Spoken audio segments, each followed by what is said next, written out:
Hello everyone. Welcome to our webinar for today. A little later time than we're used to, but hey, it works for us. I think everybody knows the drill.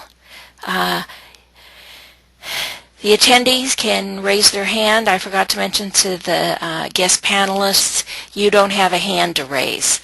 So if you'd like to say something, you're just going to have to say, excuse me, and butt in when necessary, okay? Everybody knows to keep themselves on self-mute whenever possible, and you guys all know how to type us the little questions in the chat boxes. So, doesn't do any good to click on one computer when you actually have the presentation on the other. Okay, our guest presenters today are Rachel, Heather, and Tiffany.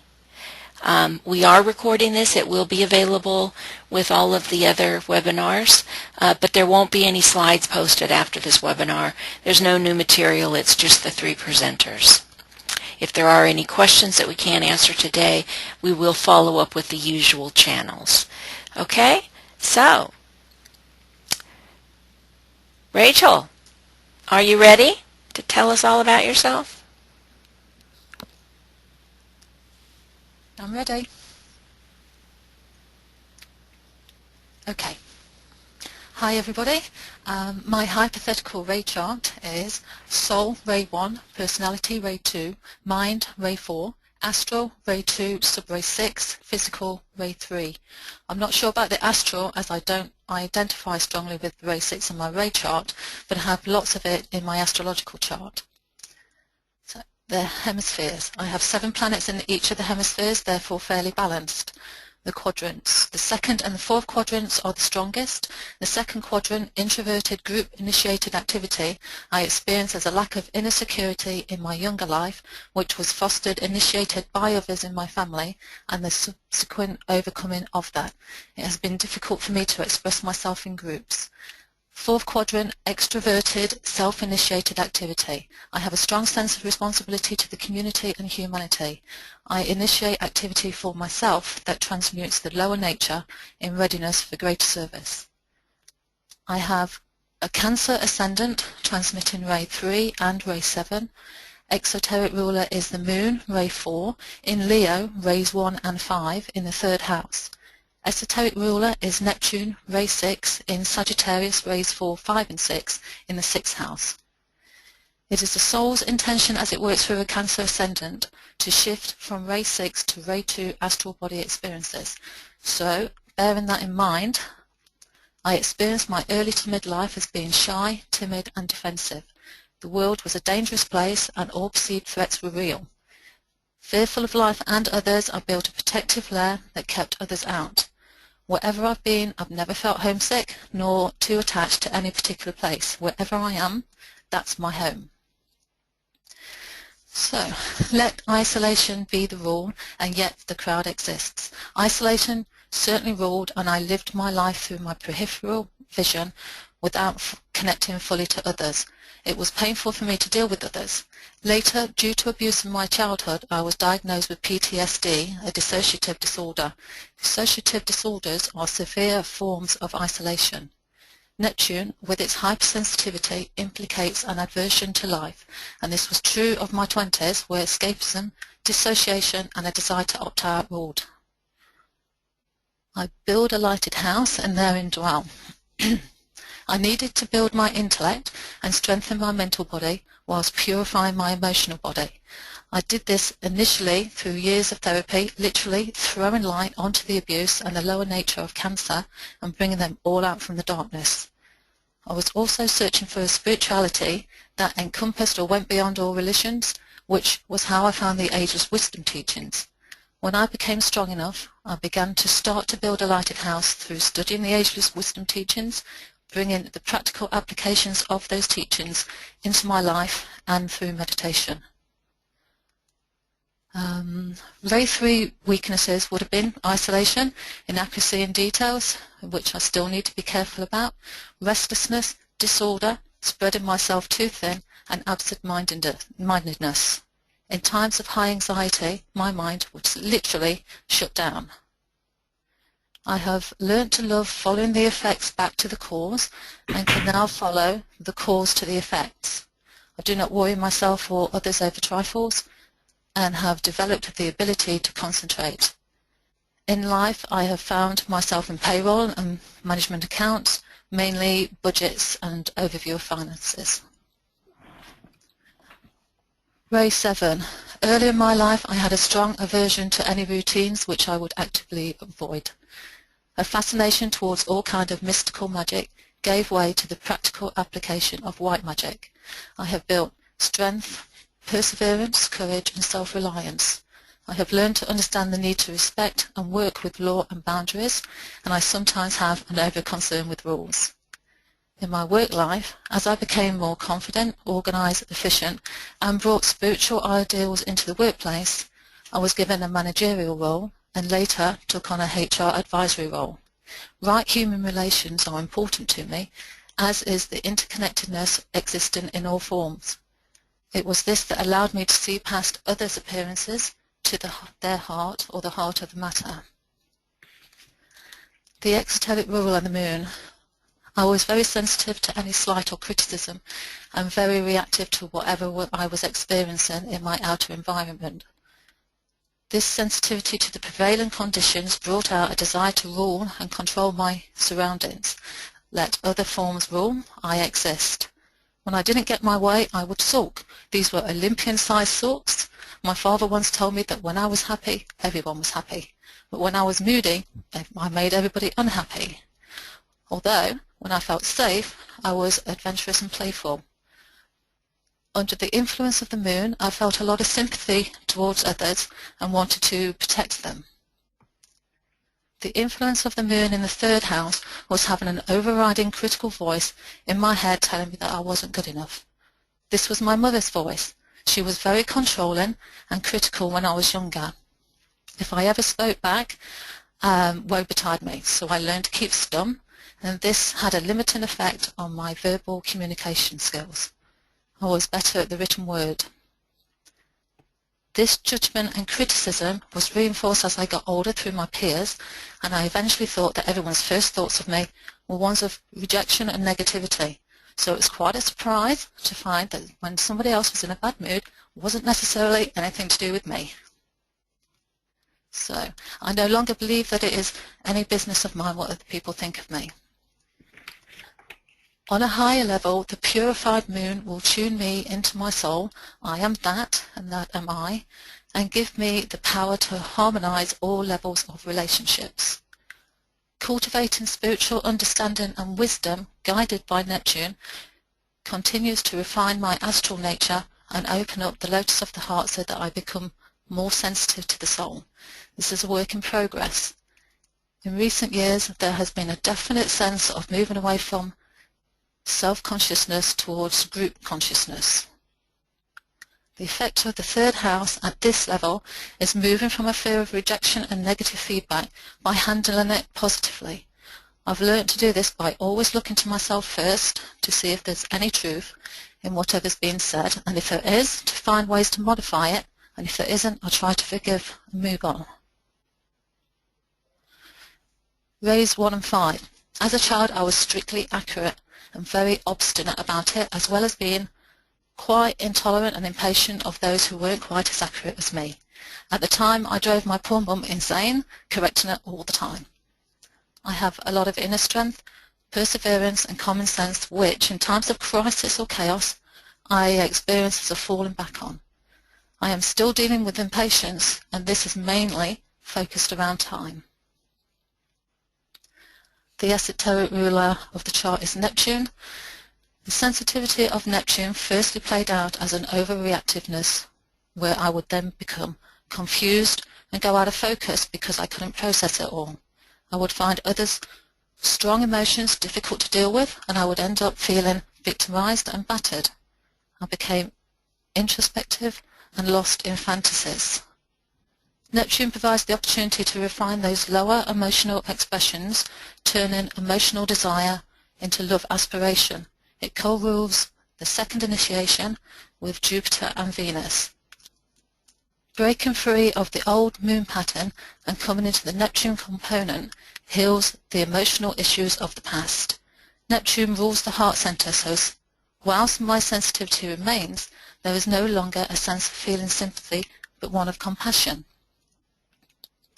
With Neptune in the 6th house, I changed my lifestyle and used subtle remedies like essential oils, NLP, Reiki to support transmuting the emotions of the solar plexus and raise them to the heart center. This eventually led to learning about aromatherapy and anatomy and physiology. I'm really interested in seeing how essential oils can assist healing through or in correspondence with the astrological chart. Okay.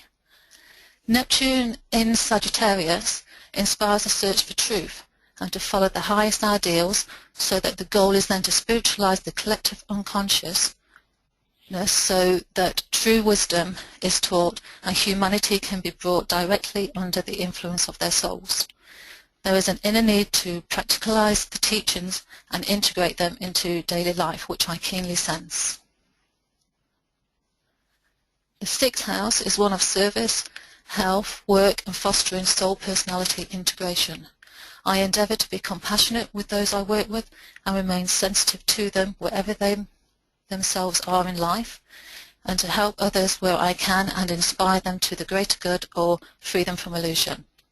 It was not always this way, and particularly in my 20s and early 30s, I would push down my unhappiness when problems at work rose, and I would ignore them. So it's no surprise that I spent most of that time going through cycles of depression. This no longer happens. I know I've had my last cycle, and I've purified those emotions to an extent that this will not reoccur. Okay. A couple of weaknesses of Ray 6 would have been overleaning on others, which I no longer identify with, and self-deception, which I hope I no longer identify with. I have loyalty, idealism, and have acquired strength, tolerance, and some measure of balance. The Ray 6 devotion is focused on the unity of humanity and world goodwill. I have never had that one-pointed devotion towards a person, guru or otherwise. Love was more romanticized, idealistic and delusional at that lower level. No one could live up to it, not even a guru. I was devoted to the ideal of love. Love is now inclusive, wide-ranging and heartfelt. The Sun. I have the Sun in Pisces, Ray 2 and Ray 6 in the 10th house. Esoteric rulers are Jupiter, Ray 2, in Scorpio, Ray 4 in the 5th house, and Neptune, Ray 6 in Sagittarius in the 6th house. The esoteric ruler is Pluto, Ray 1 in Virgo, Rays 2 and 6 in the 4th house. There is a stellar in both Pisces and Virgo. So, esoteric rulers. Jupiter and Neptune's influence on my personality was again one of hypersensitivity, with no boundaries and subject to delusion and fantasy. Now I have Saturn opposite Jupiter on the Taurus-Scorpio axis, which is expressed in the 5th and 11th houses, which helps contain this, and perhaps the higher expression shows a karmic opportunity to bring the teachings into creative expression through the group to the community. I escaped the harshness of life through whatever means I could. I had no direction and swam wherever the currents took me. During those early knocks, I learned to dislike responsibility and always wanted somebody else to take that on for me. This made me very needy, but at the same time I rejected everyone. I controlled others through being a doormat or by making people feel guilty. I don't do this anymore, but I still remain watchful that I do not bring that Ray 2 manipulation into any interactions. I knew sacrifice and wanted to save people, but it was misguided, so I was a bit of a sucker for a sob story and anyone who wanted to abuse it.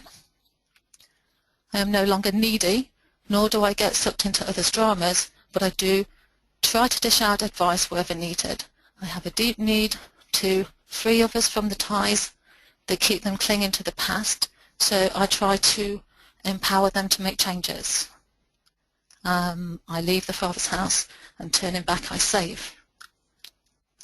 The influence of the 10th house was felt as a need to shine, but being too fearful to do anything about it. This created a lot of tension and confusion. I identified with what I did as a living.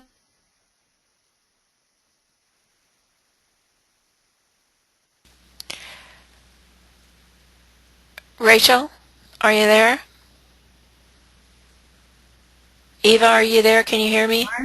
Yes, I'm here, but we've lost Rachel somehow. Yeah, she was having internet problems. Let's give her a minute to see if she can come back.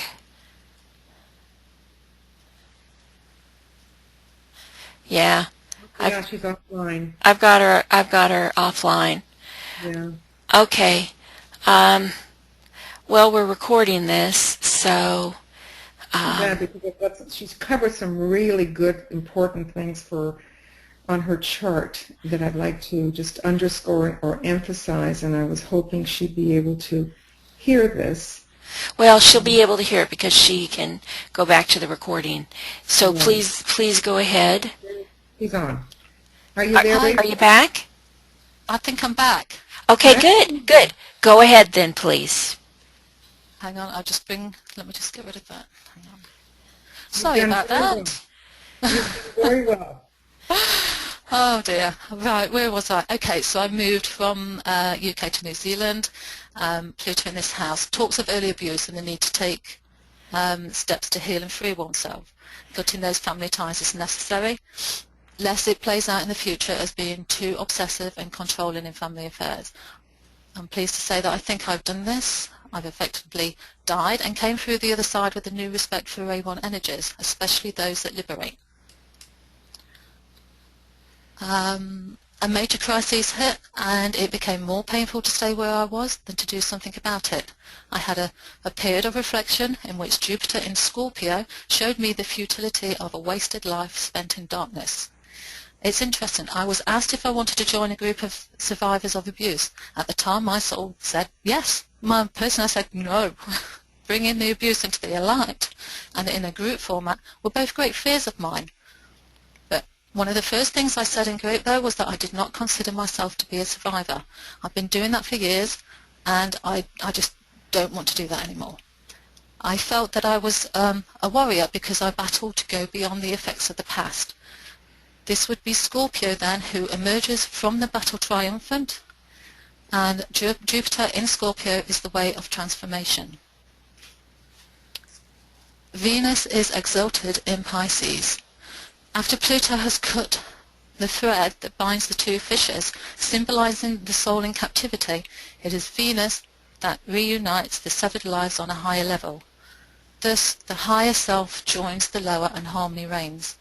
Once I developed my mind and the soul began to penetrate, transformation was rapid.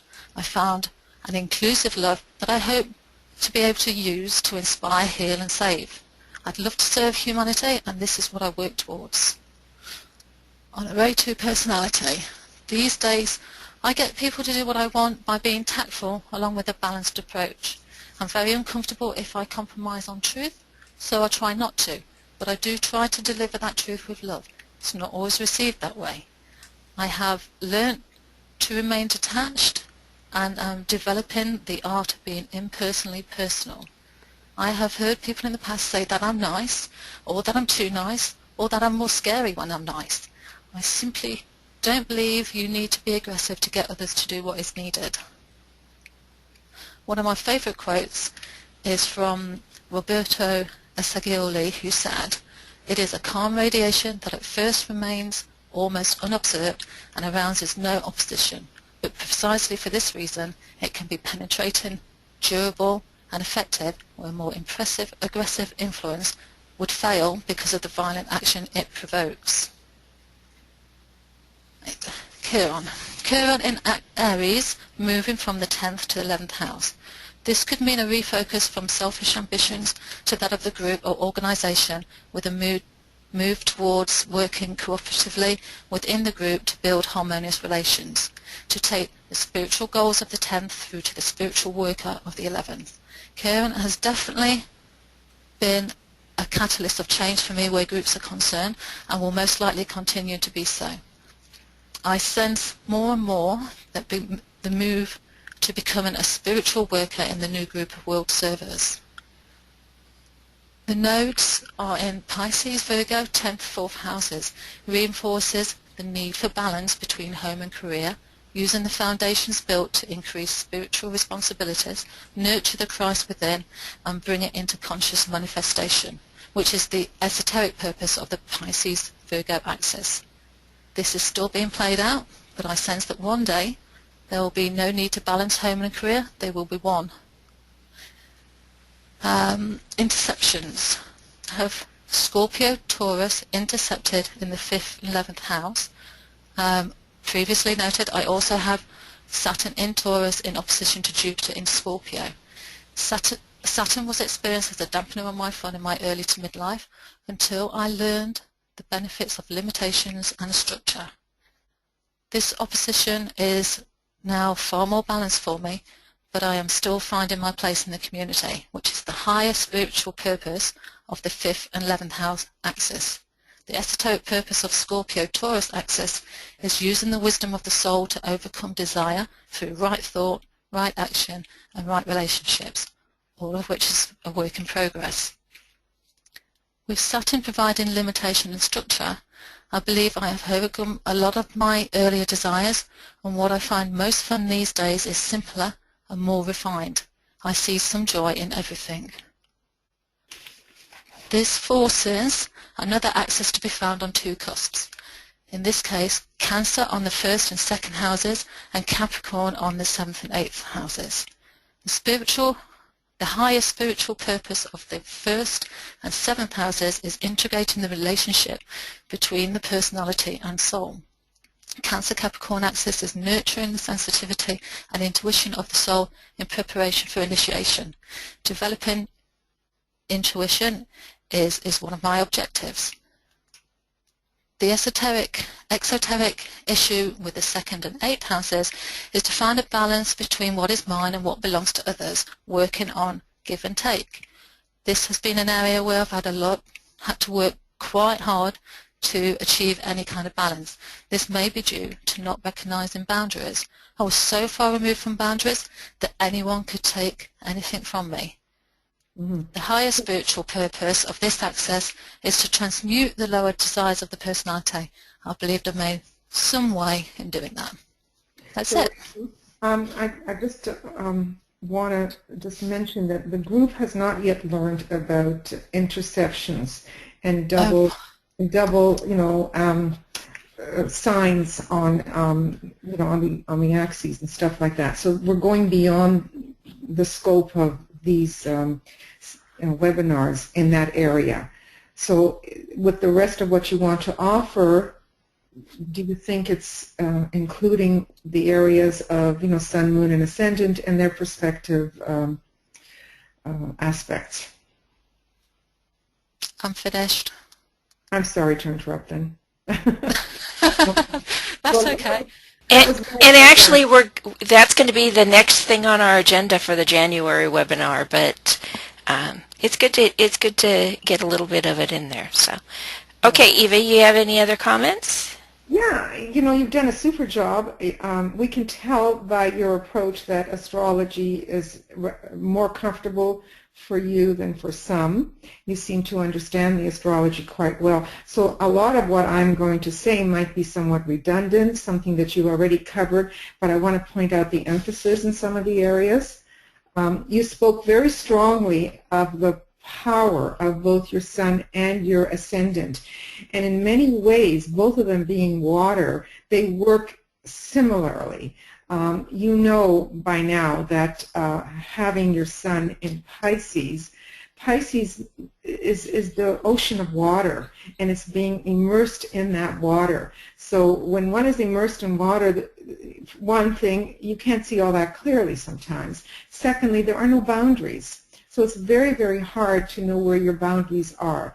And water, as we know, esoterically represents our emotions. So as you mentioned, it's hard being bombarded by everybody's emotions. What is mine and what is somebody else's? How do you differentiate when there are no boundaries and you don't know what's coming at you? It's a highly receptive and sensitive sign, so it receives all these energies, all these emotions, all these vibes, and it's very, very hard to make heads or tails out of it. So right off the bat, Pisces brings that on. And then for you, you have that up in the 10th house. So it's like visible for everybody. Everybody can see your sensitivities, your vulnerabilities. And you mentioned that the 10th house there is the house where it's out in the public. You know, this is your profession, this is where everybody sees you, and you've got your sun there. It's right next to your MC, which is your, you know, again, it's the highest point in the chart. Thank you very much, BL. And everybody gets to know what your work is to be. Now, before we go into their rulers, I just want to mention about Cancer. Cancer is your ascendant, as we can see here, right? Cancer being your ascendant, and Cancer is water. And you used wonderful words to describe being protective. You didn't use the word nurturing, but Cancer is very nurturing, and I get the impression that that's something that you do very comfortably. And it's also very sensitive. There's a highly sensitive area to Cancer, but you know, Cancer is like a crab. Well, we know it's like a crab, but what I'm trying to say about that is that the crab has this very durable, strong outer shell, but the inner, the meat of the crab, as we know, is delicious, it's juicy, it's tender, it's soft, it's wonderful, so that the outer shell is there to protect the inner sensitivity. So you've got the combination here of both Pisces sensitivity and the sensitivity coming from Cancer, which can lead to being highly intuitive and even psychic. Now, you didn't mention psychic, but you could be for all intents and purposes. You certainly have the energies there. And to add more to this energy cycle that I'm talking about here, you have a grand trine, because then you also have your Jupiter in Scorpio. And Jupiter, as we know, is expansive. It's the more of it. And it's, again, in a water sign. It's in a water sign that is highly psychic in terms of working with the psyche, working with that which is unconscious, that which is not visible. And what is it that's not visible for most of us? It's the soul. So you have the potential here with this trine of water to be very, very psychic and to be able to work with other people and their what they're going through. And also because of your life situation that you speak about, all this difficulty that you've had, you'd be highly sensitive to theirs and what they're going through. I missed the ray of your soul. I didn't write it down. Can you just tell me what that is? What you think it is? I'm sorry, one?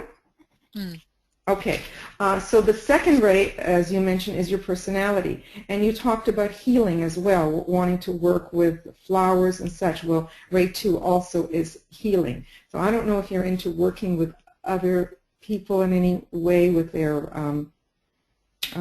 teaching or working with their soul quality, but there's certainly the potential here with this combination. So let's go now to the ascendant, which has as its first ruler is the moon. And your moon is in the 3rd house, as you mentioned, and it is in Leo, which in a way is kind of different. It's different to all this water energy that we're talking about. Leo is fire. Leo is strong, it's dynamic, it's can be quite authoritative. So you have that within you, and yet you've got to deal with all the sensitivity that is also part of you. In the 3rd house, there's a restlessness sometimes that you might experience.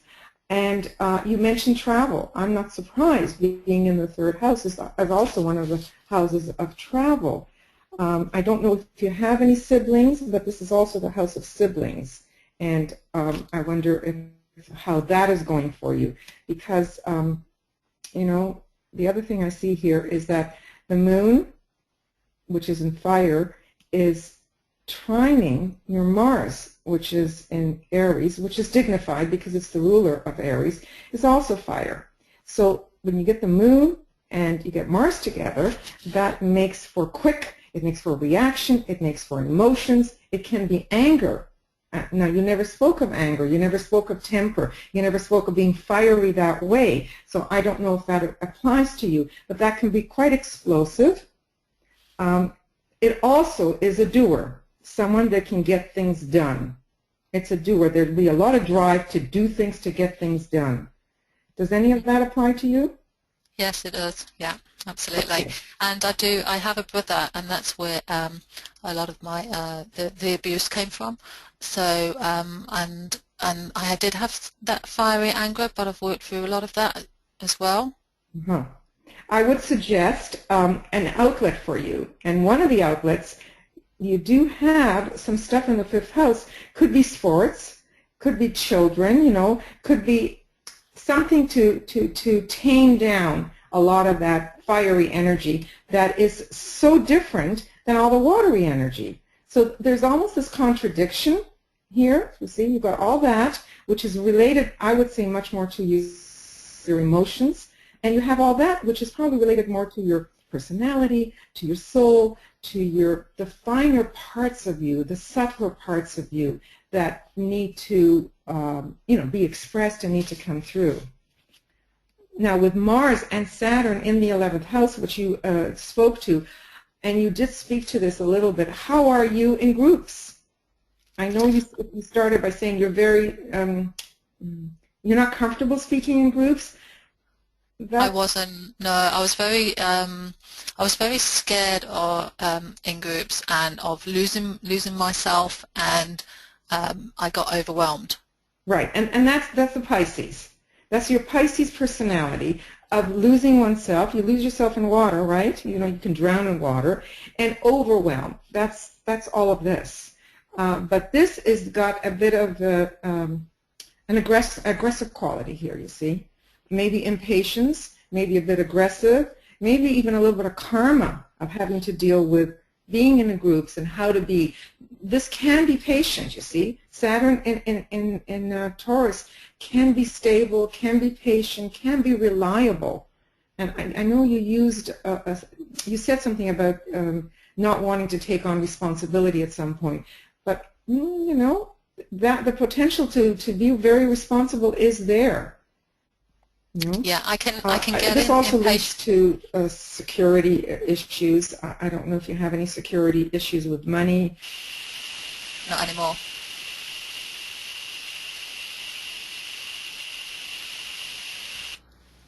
Okay, I've lost somebody here. Can you guys hear me? I can hear you. Okay, so you're here. Eva, did we lose you? Just on the other side, so it came out in the 11th house, so I was going to say that there's to be adjustments there and corrections, but it doesn't matter. It can swing in either direction. So adjustments and corrections have to be made also in the public eye and with you and how you present yourself to the public. So it doesn't matter which way you look at it. This is public and this is public. Both of them are out there. Corrections, adjustments, those kinds of things. Kind of spoke to the difference in the energies about the fire and the water, but you know that fire and water can produce steam. So either these two can bring about very creative endeavors, or this can evaporate into thin air. So I don't know how you work with those two sets of energies, but they're quite different. The other thing to note here, as you pointed out, is Jupiter is in Scorpio, and it's in the 5th house, which is the house of the solar angel. It is the house of the soul, and it is the ability to go deep into the occult, deep into where soul. Well, the soul isn't all that far from us, in all honesty, but you have the ability to do the research that you need to find the true self of who you are. Jupiter is expansive. It's going to allow you to do all of that, and Scorpio is so much into wanting to know the psyche. So you have that in the house, in that house where the soul resides, which is excellent. It's excellent outlet here for you. It's the house. This could be very mystical, very occult, very metaphysical, and very intense. There could be an intensity about the field of occultism for you, and uncompromising in your belief and the changes that you have made within yourself, which may be due to soul. So we have this, and then this is opposite the Saturn, which you spoke to already. So we have a difference in the energies here, right? One is expansive, Jupiter. One is consolidating, limiting, keeping things in restraint. So, and it's opposite, which is a balancing act. Sometimes one side can be stronger, sometimes the other side could be strong. It all depends on how the energy is being used. You can have a happy medium, and if you do, you can move mountains, literally move mountains with the strength that these two signs will give you. And then we have not only these two in opposition, we have them squaring your Mercury right there. And am I seeing that right? It is Mercury, isn't it? It's in the 9th house. So Mercury, as we know, is your mind, and your mind is in an air sign, and it's a very very active mind. It's in the 8th house, which is normally the house of Scorpio, and it is being squared by Scorpio. So can you see how much attention and reflective quality comes into understanding the whole metaphysical or occult sciences? Does that make sense to you? Yes, it does. Yeah, but you see how there's a challenge there, but at the same time there's the capacity to be able to work through that. And that is also right here, squared your Saturn, which would give you a very structured mind, a mind that works very well. It's a disciplined mind. It's a structured mind. Yeah, I can say that for you. So there's quite a lot of mind emphasis here if we want to look at it that way. There's so many different ways to look at things, but we can see that there's a very strong and potential here for you to use your mind in a very active way to bring about soul changes within yourself and within humanity, because Cancer is the sign of humanity. It's the whole is seen as one. And the potential for a Buddhic line here is very, very strong. The 246 line, and yet you say you have a first ray soul. So that would bring in a lot of this fieriness here. That would indicate maybe the first ray for you in there. I think I've just about covered everything. Maybe though there's one more thing here. Sorry. I've got Mars trining your Uranus, I believe. No, not Mars. I'm sorry. You see, I can't see that too well. It's Mercury. Sorry. Mercury here, trining your Uranus. We know that Mercury is the mind, and Uranus, they say, is the higher octave of the mind. And again, Uranus is in Jupiter. I'm sorry, I can't even talk right. It's in Libra, which is the esoteric ruler of Libra. So again, it's in a very dignified position. So again, we see the keen mind that you have here, the ability to work with the higher mind and to work with your mind really well. Because it's a trine. A trine is an ease. The only thing that is Pluto. Pluto, as the sole ruler of Pisces, really is almost unaspected. I mean, we could find slight aspects, but it's unaspected. So it stands by itself. And there's nothing there to either encourage it or nothing there to deter it. I would say that it would be most active during the time when there's a transit, then to really watch what Pluto does for you.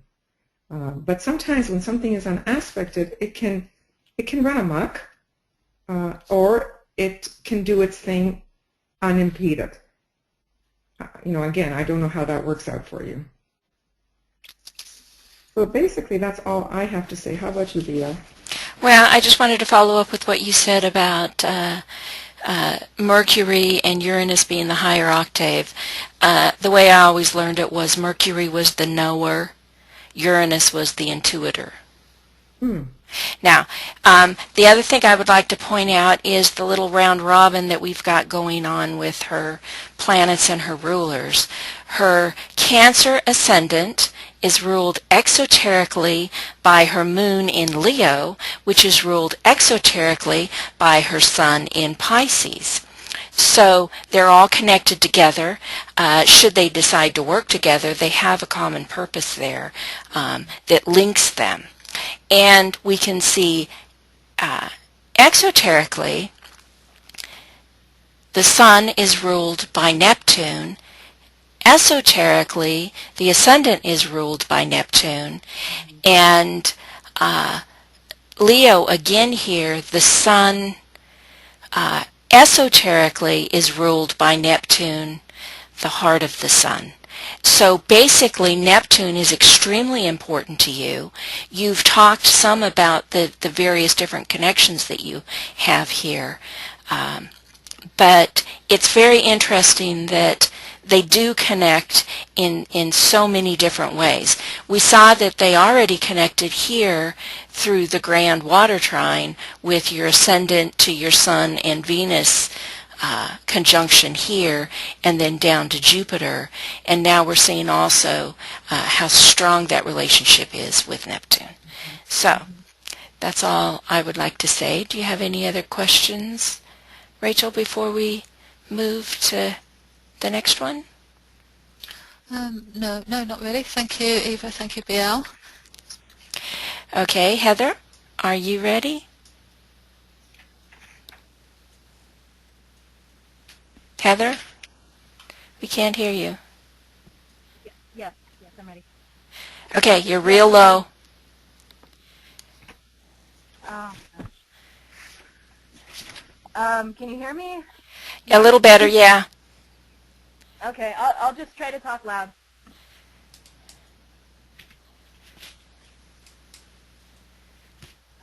Yeah. Okay, are you able to hear me and ready for me? Yes, we're ready for you. We're not, just continue to talk loud. Okay. My hypothesized ray chart is Soul Ray 2, Personality Ray 4, Mental Ray 4, Astral Ray 6, Physical Ray 7.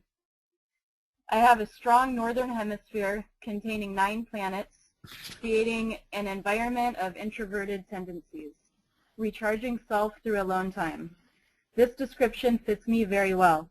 I tend to feel drained after social events and must spend time recovering and grounding alone. The Western Hemisphere with 8 planets, described as an environment of group-initiated activities and affiliation rather than self-initiated activities. I do not feel that this description fits me well. Although I can be inspired by others in a group setting, I prefer self-directed activity.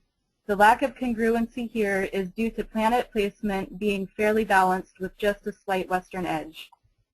The Sun and personal planets Mercury, Venus, and Mars are positioned in the west along with all of the transformational planets, which are Pluto, Uranus, and Neptune. The strong first quadrant with 5 planets seems to counterbalance the slight edge for the Western Hemisphere. This quadrant is described as an environment fostering self-development and self-concern, with introverted, self-initiated activity. This description fits my personality tendencies well. Since early childhood, I have been interested in self-development and have always been introverted, generally having one close friend or spending time alone.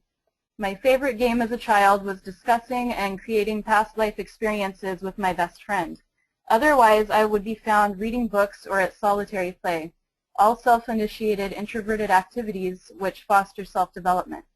My personality hasn't changed much in this area, though I am now working to turn my focus outwards. Cancer ascendant. Exoterically ruled by the moon and esoterically ruled by Neptune, the ascendant is at 24 degrees Cancer and is conjunct the moon. Negative Cancer traits: moodiness, being too clingy, over-emotionalism, suspicion, tendency to nag. I find myself becoming moody when tired, overwhelmed, or emotionally drained. I think that I may nag my daughter at times, but I'm more likely to avoid conflict than invite it. These patterns used to have a hold on me much of the time, but now I see myself falling into the pattern and avoid it about 90% of the time. Over-emotionalism, clinginess, and suspicion rarely arise.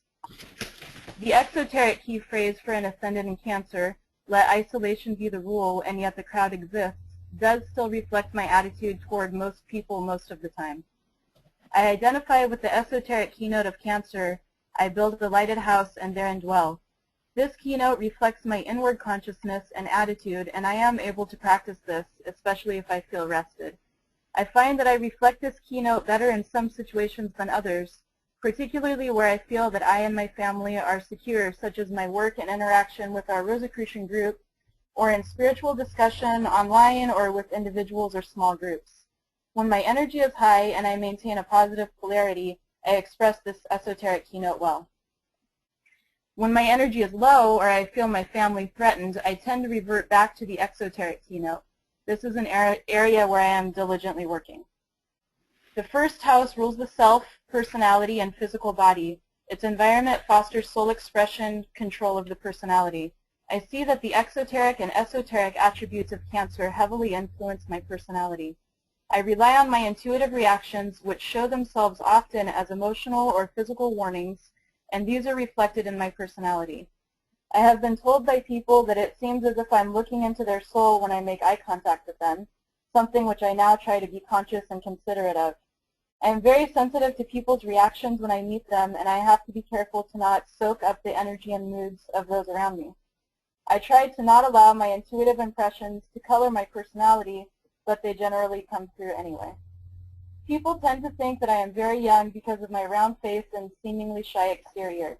I tend to put up a protective shell around those who I am not very comfortable with. I have grown accustomed to using my youthful appearance as a protective mechanism, which allows me to almost become invisible. I am consciously working to replace this shell with a warm and friendly demeanor by using my compassionate nature to dominate my self-protective tendencies. Jupiter is also positioned in my first house at 1 degree Leo. This situation allows me to expand towards self-individuation by developing an extroverted attitude. Neptune is found at 20 degrees Sagittarius in the 5th house, which rules creativity, pleasure, children, and an environment fostering soul's creativity and developing spiritual will. Neptune is associated with illusion, visionary and dissolving qualities, compassion and unity, unconditional love, mysticism, and self-sacrifice, and is associated with Ray 6, idealism and devotion. Neptune's placement in Sagittarius shows these qualities working as a one-pointed arrow of the mind and reorienting these qualities to a higher spiritual goal. All of the major lessons in my life have involved close family or partner relationships and have, of course, been closely related to soul development and self-sacrifice. A couple of examples are being abandoned by my family at age 5 at a time when I felt responsible for the care of my infant brother, becoming pregnant at a very young age and being forced to give the child up for adoption when he was about 2 months old. This pattern of devotion and sacrifice has appeared repeatedly throughout my life. I think that I express the positive Cancer keynotes well, which are imagination, intuition, loving compassion, and protectiveness. These positive keynotes have always been a natural part of my character. For instance, as a child, I always had a high degree of compassion for others and would never tease other children. As an adult, if I find myself having a self-protective reaction, I am quick to use compassion to check my reaction and return to a state of balance, or at least empathize with the person or situation with which I'm being confronted. The Sun. The Sun is at 20 degrees Aquarius in the 8th house and is conjunct Mercury. The 8th house rules endings, regeneration, and an environment where physical desires are transmuted into spiritual purpose. The Aquarius exoteric keynote is "Let desire and form be the ruler." The esoteric keynote is "Water of life am I, poured forth for thirsty men." I recognize the influence of Sun in Aquarius during my spiritual progression in this life. My sense of security is tied in closely with my sense of personal freedom.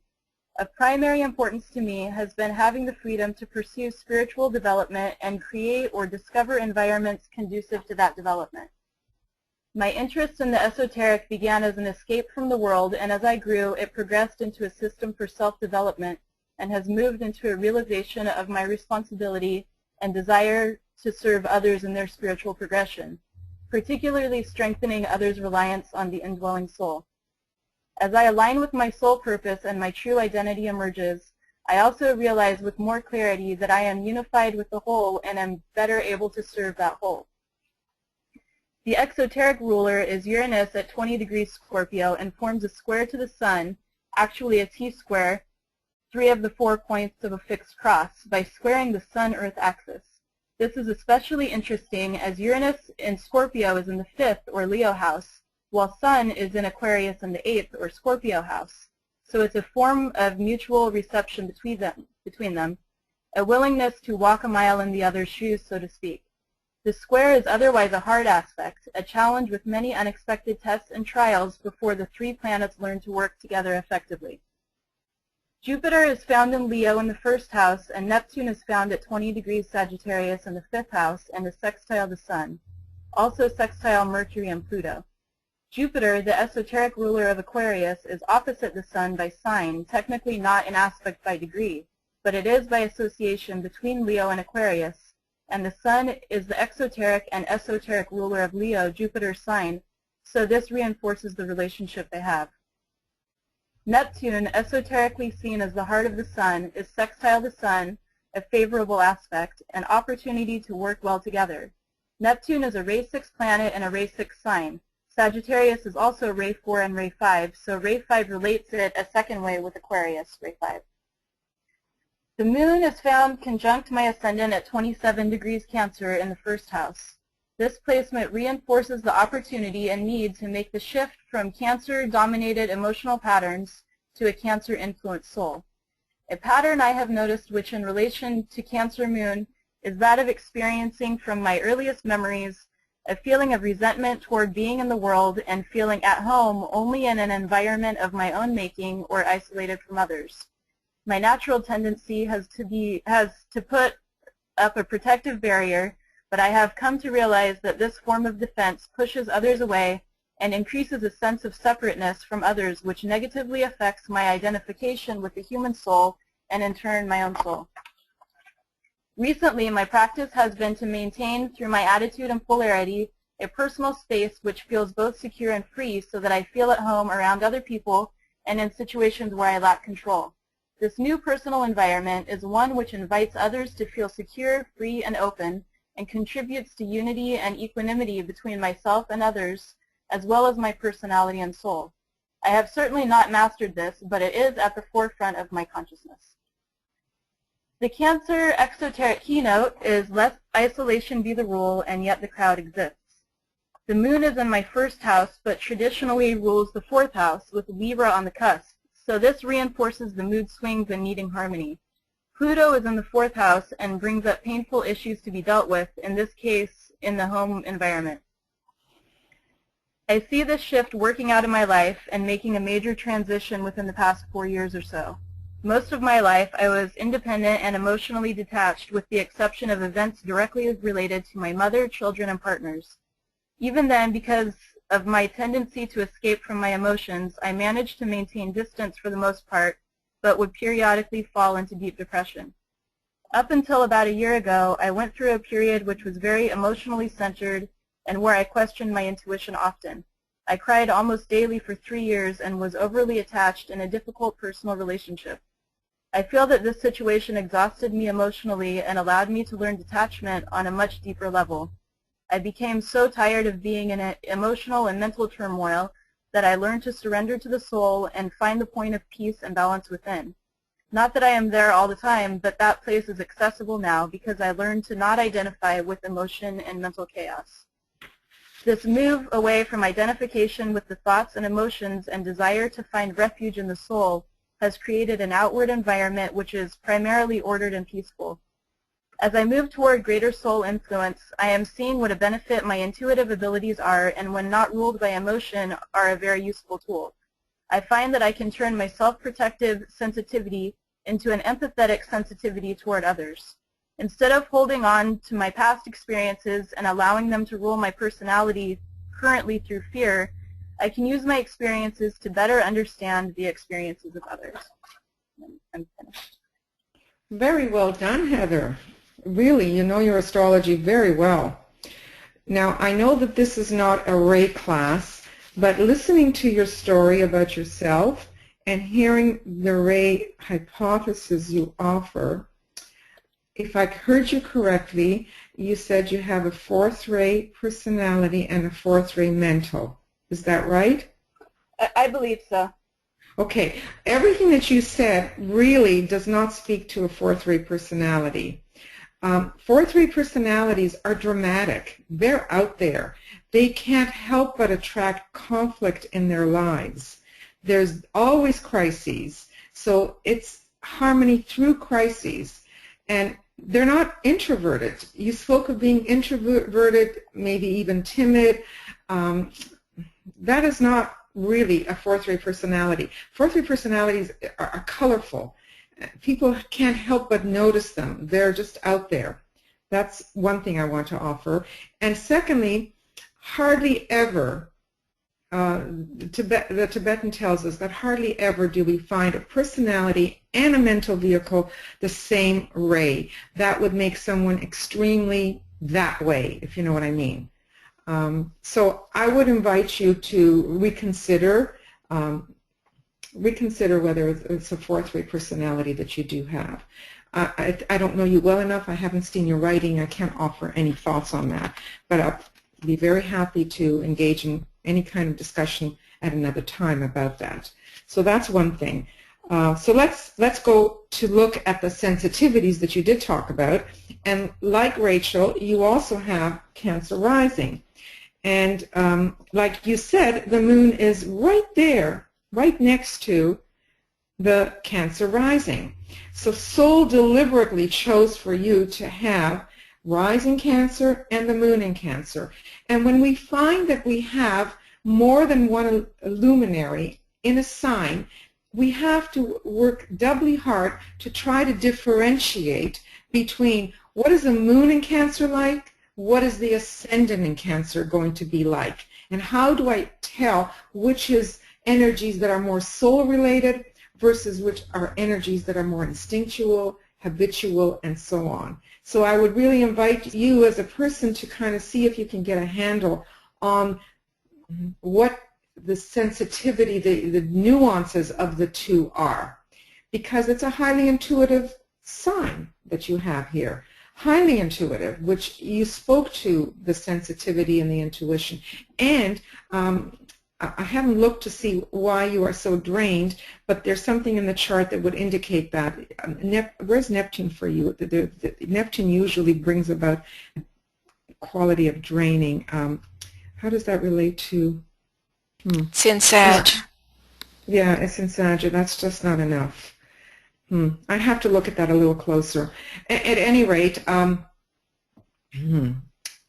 there's definitely, another thing I want to point out, the moon also represents, besides our emotions and the past and all that, it represents our body, our form. And the moon oftentimes, in Cancer for sure, will give us a round face, right? Because the moon is, usually pictures of the moon can be round like a full moon, and it represents the body, the form, and you have Jupiter there. So I don't know if Jupiter in any way influences your physical form, but many times people who have Jupiter in Cancer, and yours is not in Cancer, but it's only 1 degree off, tend to like to nurture, like to feed people, and they like to feed themselves. There's a lot of security in feeding oneself. Sometimes with Jupiter in the first house, there's a tendency to overweight. There's a tendency to, to nurture oneself. Does that apply to you? Yeah, it does. The interesting thing about the Leo Jupiter and then the Cancer moon is that I have a round face, and then I have curly red hair. So I almost, have that lion and crab kind of merged together, so that's interesting. Uh-huh. It's interesting. I also have Cancer rising, and I have curly hair, and I have a round face. So Yeah. that's interesting. Well, used to have a round face when I was younger. Anyway, it's just interesting that you have the red as well.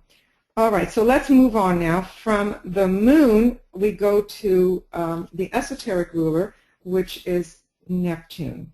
So Neptune finds itself in Sagittarius, and it finds itself in the 5th house, the house of the soul, the house of one's true identity.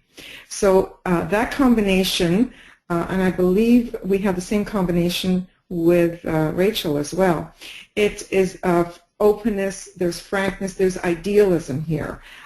There is, and also being in the 5th house and being that this is the home of the soul, the causal body, there's a whole leaning towards metaphysics or occultism or the deeper meaning of life. All that can come through here. It can also be a teacher. I don't know if you do any teaching, but this combination can lead to also wanting to teach with high idealism.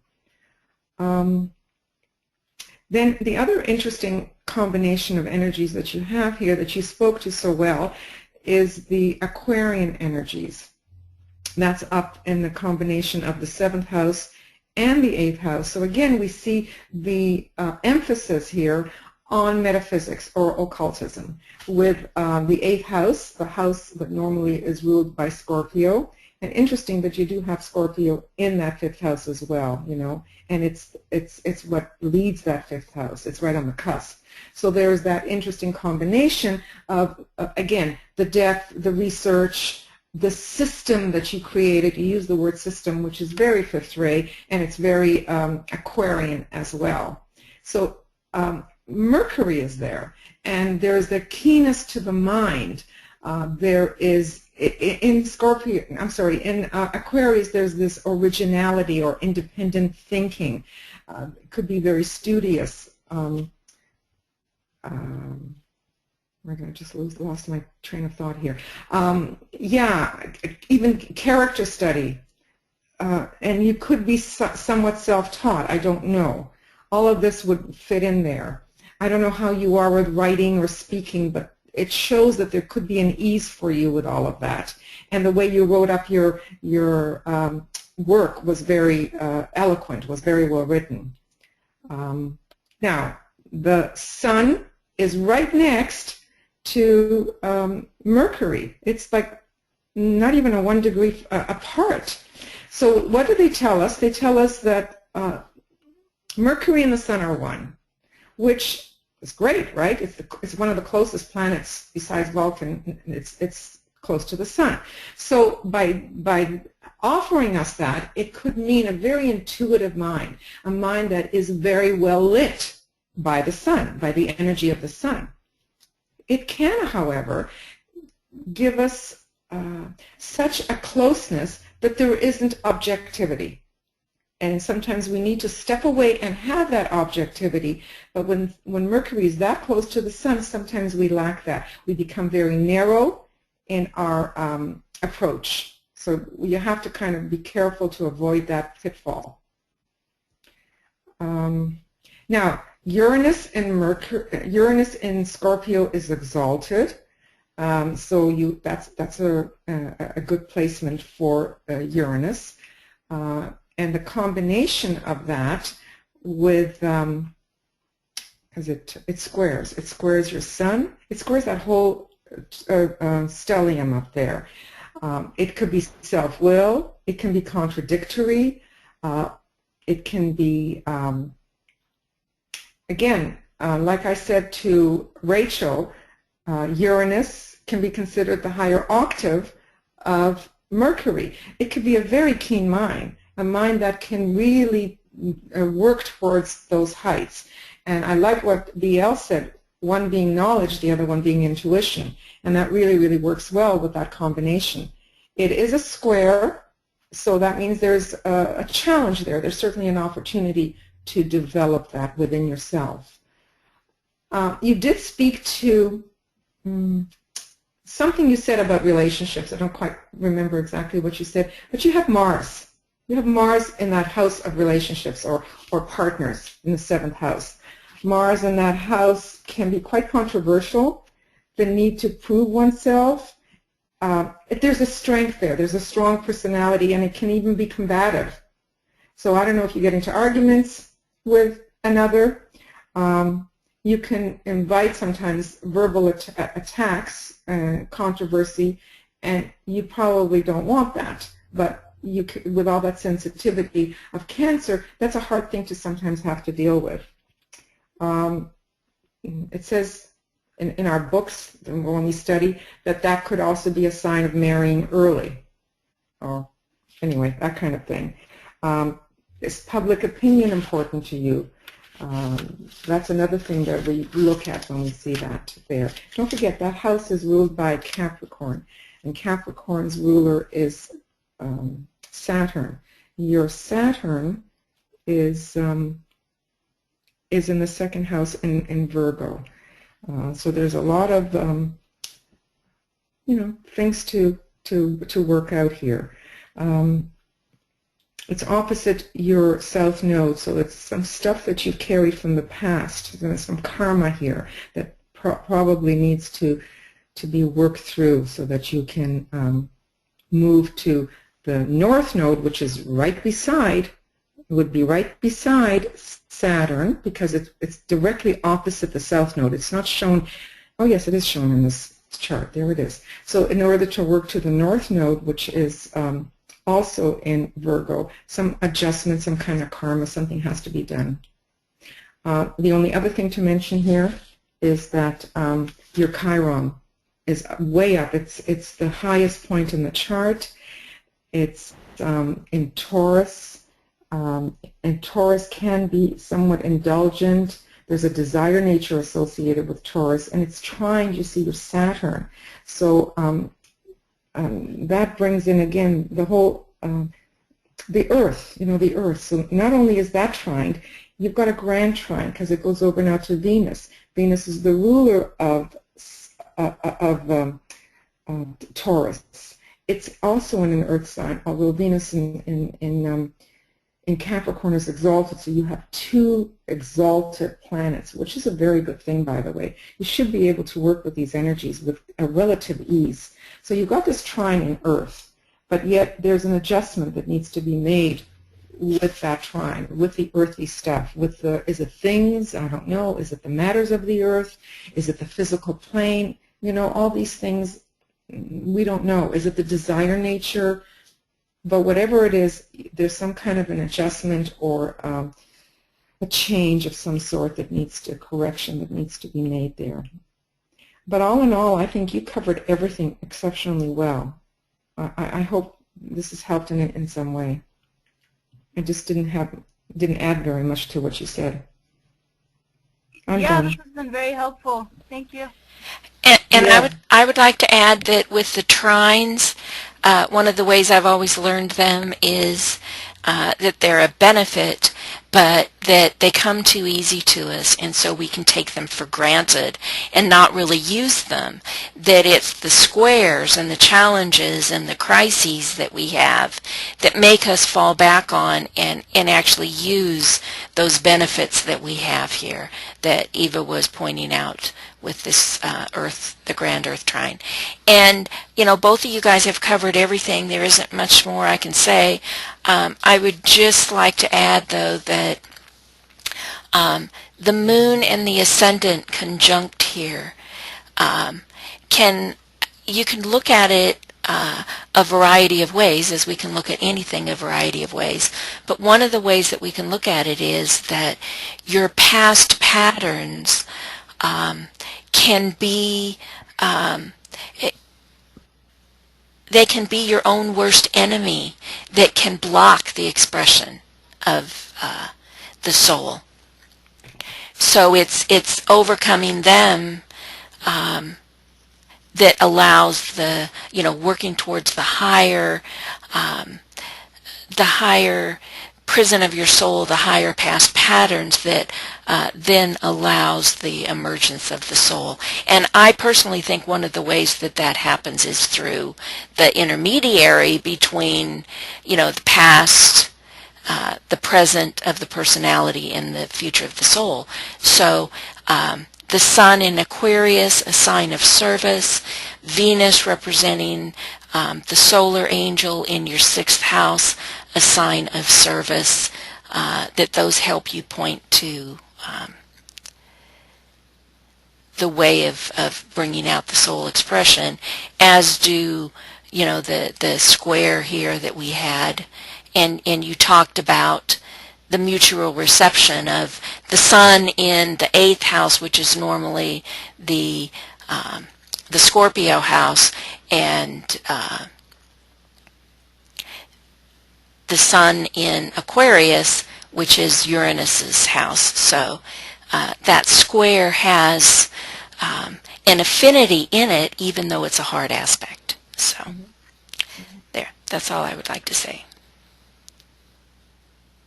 You girls have done very well so far, really well. Yes, you all did.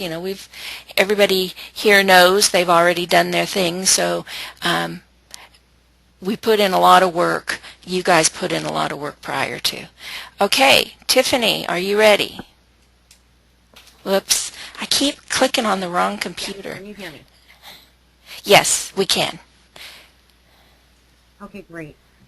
I am not as adept in astrology, and I interestingly enough, through the years that I've been involved in esoteric studies, for some reason I have to admit that I ran from it. It was just something I just didn't want to study. It was almost like the way I kind of dealt with meditation. I almost felt like I was just being a defiant teenager, knowing it was something that I needed to do and that it was best for me to do, including meditation. I started in my early 20s finding the Master DK, and at that time I had a child and I owned my own home and I was a college student, and I've kind of known in my life when I was deciding to be defiant about certain things, and astrology and meditation, I have to say, were one of the things that I was overtly being defiant about. But I'll give it a shot. You guys sounded great, and thanks so much for all of the insight, because it is really helpful for me. Though I've read my birth chart for a lot of years just to find out what I needed to correct, and that was all I did. I jumped in what I need to correct, and I got out of there.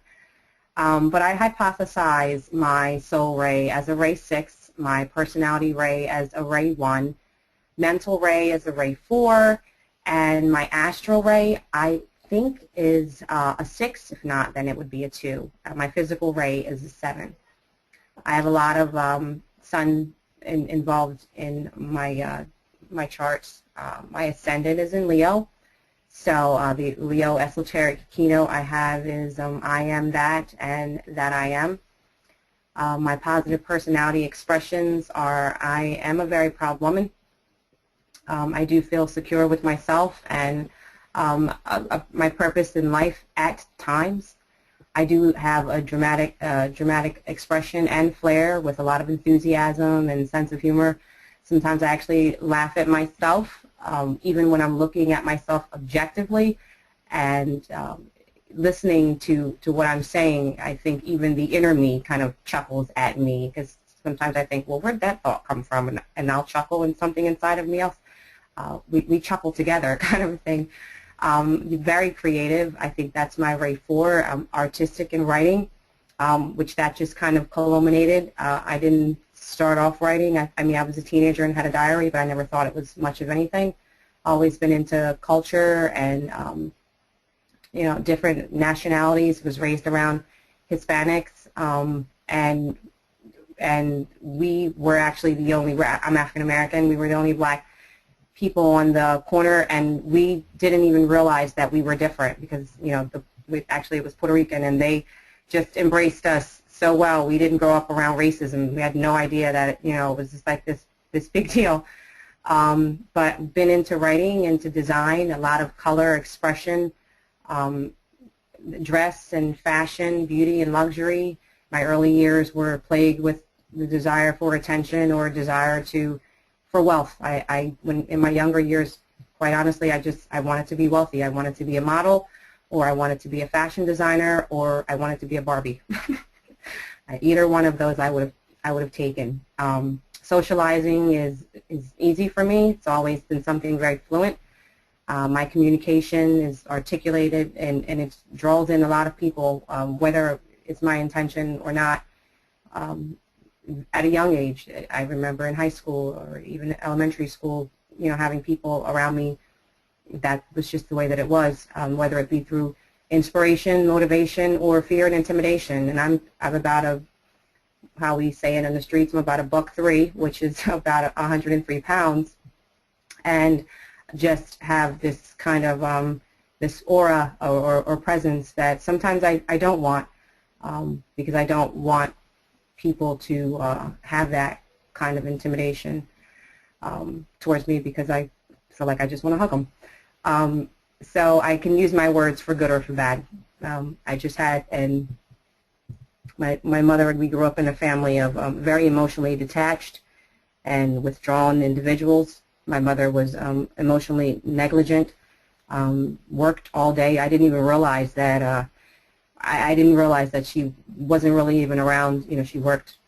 She liked luxury, and so she would spend most of her time working and shopping, and we would be home. I didn't realize we were taking the bus at 7, 8 years old, and my father was absent, just gone. They divorced when I was about 2, and he moved to North Carolina. We lived in New Jersey, so he was just absent completely. I had very bourgeoisie grandparents, and they were just aloof completely. So I had an altercation with my mother, and she says to my son, and I only said a couple of words to her. She says, and your mother's words can cut through to the soul, so I can actually use my words for good or bad.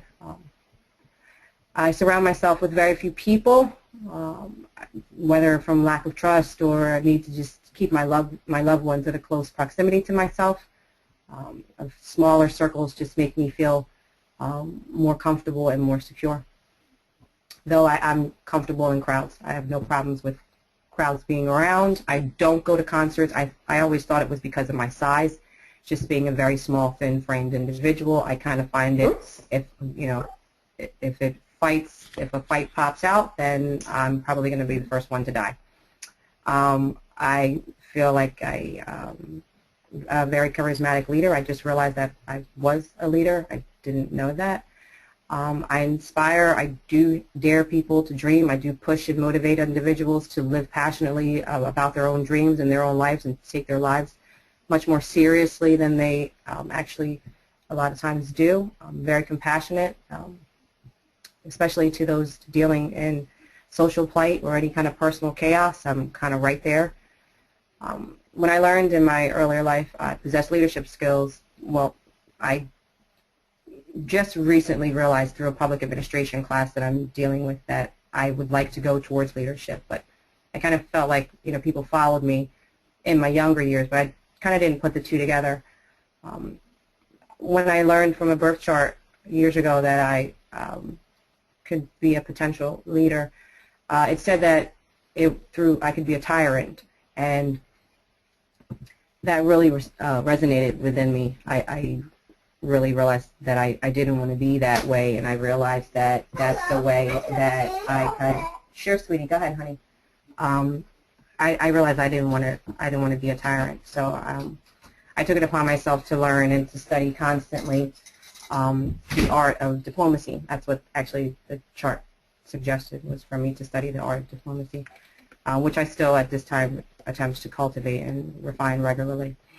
The vices are countered by my focus on, I try to learn and cultivate at this point in my life kindness and compassion for others, which is really not difficult for me to do. I mean, I can look at a person and with my empathetic nature can kind of go deep right in and realize what it is that they're kind of struggling with in their life. Big-hearted, very optimistic.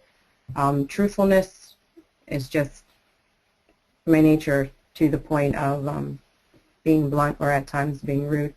And once I realized that, I kind of realized that that's not what I wanted to do or be.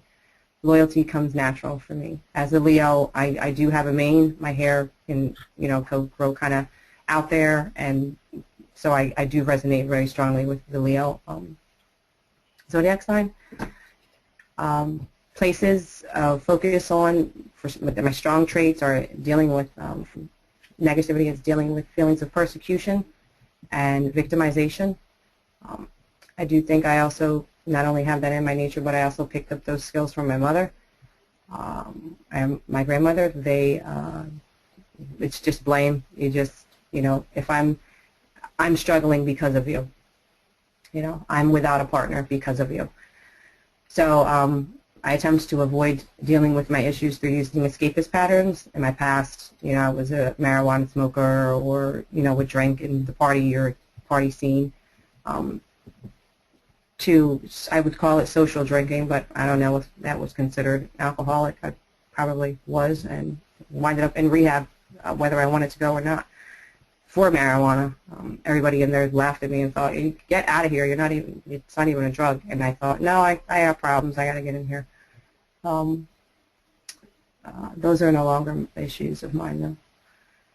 Learning to direct my energies into a positive outlet, like through my newfound love of meditation. I was completely resistant to it years ago. Even at the Master DK's teachings, when I found that in my 20s, that was one of the first things I noticed that he would always emphasize. No, sweetie. No, guys. No. This is not a vulnerable time. Sorry. Trying to get Pop-Tarts at 8:30. Not happening. Love of meditation, absolutely, and connecting with others through the esoteric groups. I love working with other individuals on the inner plane with that. I feel very strongly and deeply about that. Very intuitive, prone to supernatural experiences and visions, and have experienced many light and dark experiences, especially in my early 20s. Just lots of experiences. Merges self-centered ego through the application of my personal will and discipline through my Ray 1 attributes. Very strong. When I learned of the Rays, I'm more of a Ray adept. That's more of my interest, is learning about the Rays. I love Leonie. She's my favorite. Okay, sweetie, 1 second. Ray 1 attributes, positive to cultivate, is strength, courage, steadfastness, truthfulness, rising through absolute fearlessness, power of ruling, capacity to grasp greater questions in a large-minded way, power to govern, power to direct and lead, strong sense of purpose, and power to initiate, dynamic power, moving with greater power and activity. Fearlessness comes easy for me. I've been a single mother since I was 19 years old, owned a home by the time I was 20. Hold on 1 second, please.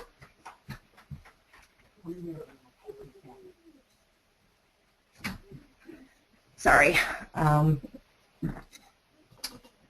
Yes, I've been a single mother since I was 19, so always had to be more masculine, and had to be a mother and father, even though his father was around, but in the household itself, I always felt like I had to be the protector. If somebody came around the house, I would need to protect my son, so it kind of hardened me. I'm also from Trenton, New Jersey, which is a very difficult city to grow up in.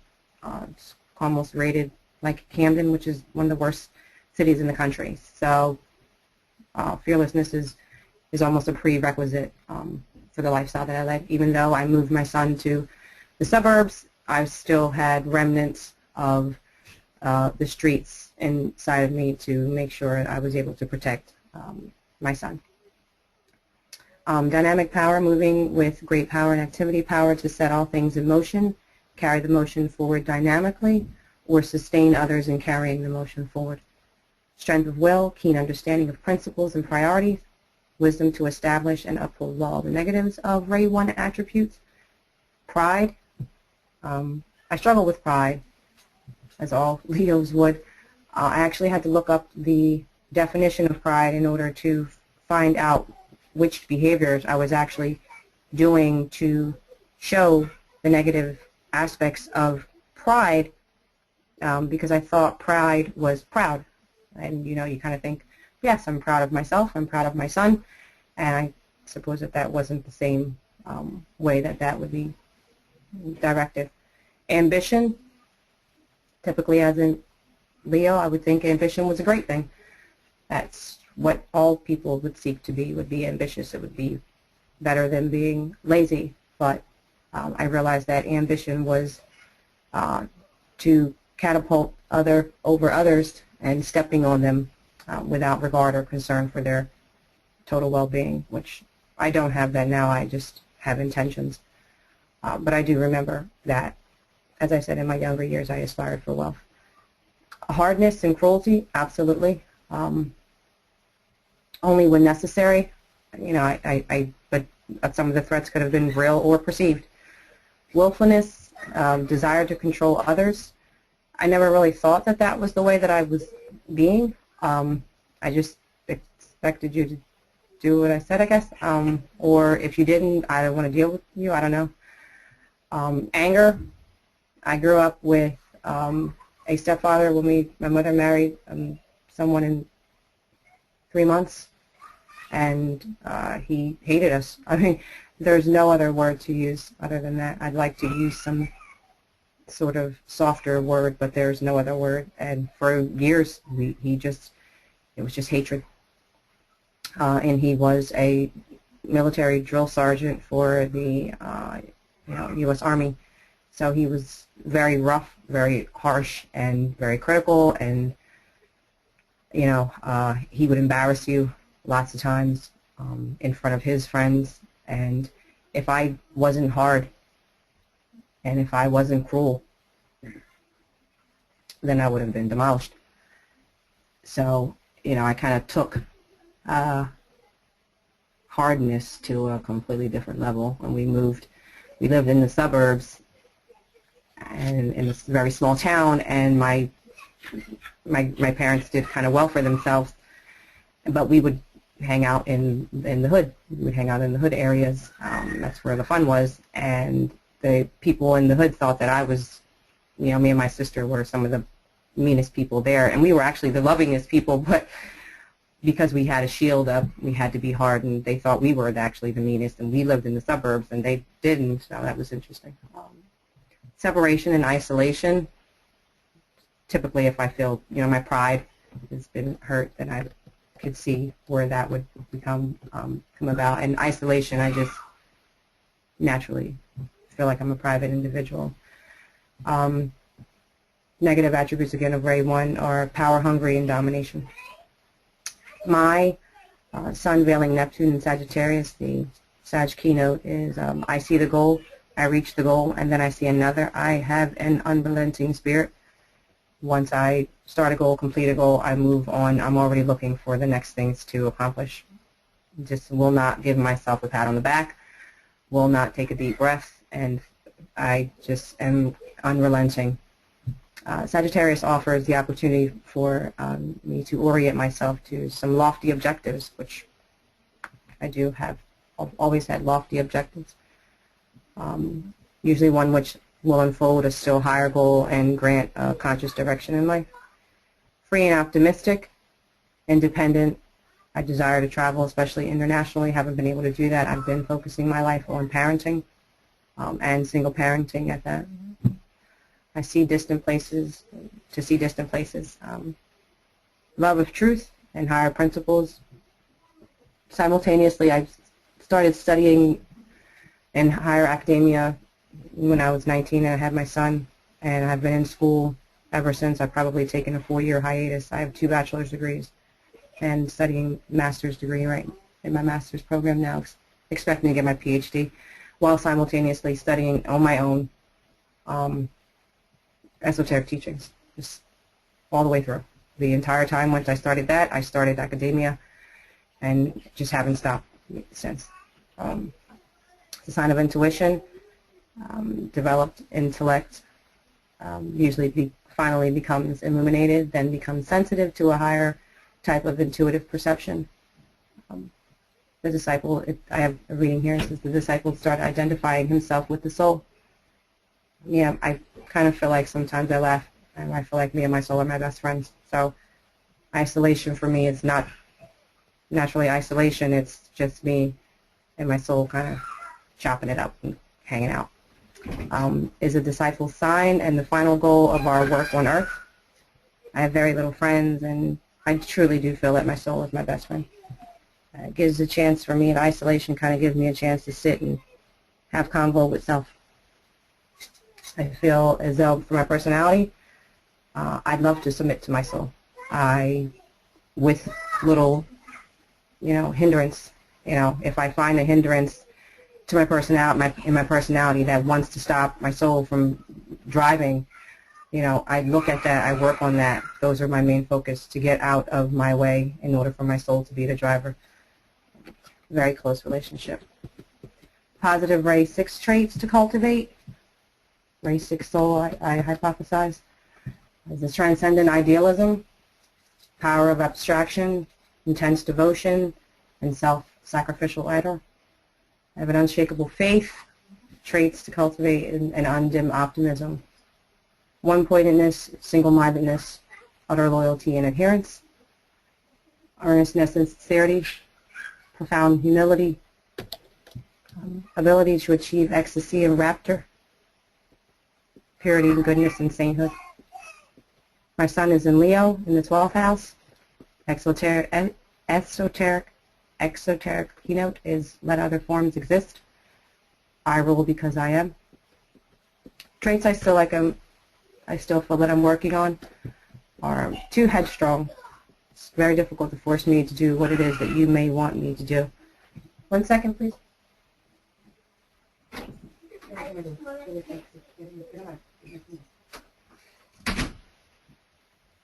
Okay. Egotistical, arrogant. I had to look that up as well years ago. I didn't know which actions I was actually doing that expressed arrogance. Then I realized it was a greater than, less than mentality. Still working on that. I don't think it's something that I'm doing intentionally. I think it's something that I find myself struggling with through insecurities, maybe, or self-esteem issues. But the more obstacles, I've had many obstacles in my life, the more obstacles that I struggle through brings me to humility. So now it's an equal playing field. There is no one greater than nor less than. So I don't have to attach to that mentality to make myself feel better because I feel worse. Dominating, studying detachment more through the Moria Federation, learning the art of detachment. I have no need to dominate anyone. It's just not a part of my agenda. Impatience, absolutely. Learning to work with that, and I feel really good about that, I can say. I've just learned to just sit back and let a lot of things go. I think working through with the meditation and the prayer. When I first started the Moria, I thought, oh well, now I'm gonna meditate, and so I was kind of resistant in the beginning, and then I realized that's only hurting you. It's not hurting anybody else. There's nobody looking over your shoulder. There's nobody gonna, nobody's gonna get you if you're not meditating. It's you yourself who needs to do that. So then I started to realize it started to balance my temper. It started to balance my mood, and it was almost like a pill for a medication, you know, like medication for some kind of PTSD, or, you know, it worked as the same way. Just if I didn't do it, I felt my temper was raised, and if I would allow, I could be off of it. If I didn't meditate for 2 days, I was going to go into that danger zone again, where I was impatient or frustrated or easily angered. So I realized the need that I had for meditation, for that calming, and it gets me throughout my day. Who would have known, which is probably why they're suggesting it for so many years, and I was resisting it, and I saw no change. And then when I started to do the meditation, that was when I started to actually see, you know, tangible changes in my life. So that's my newfound love. It calms my energy in my vehicles. Exoterically, Leo is comfortable in front of an audience. My career goals are world leadership and dealing with various international leaders in order to deal with humanitarian issues. Not on a smaller scale. I mean, I can do nonprofit. If they put me in the background, I'd go in the background, but for the most part, I don't have a problem with working in front of an audience. And I think it kind of came to me, world leadership. I didn't just pick that. You know, that not only did I see it in birth charts, but in meditation and in quiet at times. And then when I look at my life and I realize that the grooming that was going on and being groomed for a position, that seems to be exactly what all my paths lead to. Others may have seen me in years past as flamboyant, vain, flashy. Negatives can be inflexible, loudmouth, intolerant, or judgmental. Vices, I think of my Ray 1 as well, prone to negative thinking. Not as common for me now. I think it's think and speak against others, especially if I feel slighted, or even whether it's a real or perceived threat. Very sensitive to others' negative beliefs about me, very sensitive, or thoughts about me. So not only do I feel as though I can penetrate in, but I also, my own false belief can kind of come in, and I think that this person's thinking negatively of me, and then I can actually, you know, that gives me a reason to kind of just think negatively about them. Not necessarily have to say anything about them, not to be threatening. Moon sign is in Aries, 9th house. The esoteric keynote is let form again be sought. These are from, you know, past influences, unconscious behaviors, and negative thoughts that keep me reactive to the environment. Just definitely feeling like a prison. Arrogance. It's more like snobby or emotionally withdrawn, or you just don't care. You can shut off your feelings just like that. Everybody in my family can do the same exact thing. I have never seen a family so emotionally aloof. You know, you make a mistake, you turn the wrong way, and you're just done. You're cut off. Nobody wants to talk to you ever again. Stubbornness. I have a tendency to want what I want and expect it to be done. Though I'm a bit more patient with that now, or I expect others to be as accommodating as I am. I am very compassionate, very generous, very, very loving. I've learned about my arrogance, and I think that was definitely a defense mechanism for feeling unloved. Or Tiffany, how are you doing with your presentation? Do you still have a lot to go? Nope, my moon is the last. Okay. Yeah, my moon is the last. So the Aries esoteric keynote is I come forth, and from the plane of mine I rule. Competitive and can be considered intense or masculine, very protective of my home. As a mother, I can be demanding, very protective of my children. Positive keynotes, positives to cultivate and refine is courageousness, liveliness, and a positive outlook, mental acumen, adventurous spirit. My identity is to manifest through my philosophies. I've studied esoteric studies for over, since 2002. I receive most of my guidance from the inner plane, not really through orthodox traditional practices. I can be happy and very jovial, loyal and honest, and long studies. My Aries with Mars ruling, great wars rages between the pairs of opposites that are brought into relation with one another, including awareness and attraction of the opposite sex. Mars and Taurus ruling Aries, esoteric, causes my negative Taurian traits, materialism, dependent with relationships, and likes to be possessed, needs time to assimilate to new ideas, jealous, exaggerant, stubborn. Some of my negative race 6 traits are rigid idealism, superstition and gullibility, lack of realism. I think for the most part I'm done. For the most part in this project I found my life to be fraught with a lot of challenges, but at the same time being, capable with a strong willpower to be able to bulldoze. I use the Master Moya's prayer that he says. It's one that most resonates with me. It says, "Nevertheless, I am going into a garden of beauty. I fear not the predestined gates. Why is the shield above me to safeguard me? If new dams arise, I shall cross them because I do not fear." That's all. Well, thank you very much, Tiffany. Thank you for sharing your life with us. Truly, you've given us a really in-depth characterization of yourself. I think we all get to know you a lot better, and you've been very honest and open about that. So thank you very much. I do want to commend you on the choice of your rays. I think you're spot on. I think that your first ray, if you know what to look for in a chart, you can find it. This is one thing I learned from my friend Elena. You have to know what to look for. That first ray of yours is all over this chart, if you know what to look for. So if nothing else, let's look at all the fire in you. Fire. We have your stellium up there in the 9th house that BL is circling for you. That's all fire because it's in Aries. We have your ascendant and your sun all here. That's all fire, right? And we even have your Neptune in Sagittarius. Again, fire. So there's fire here. There's strength here.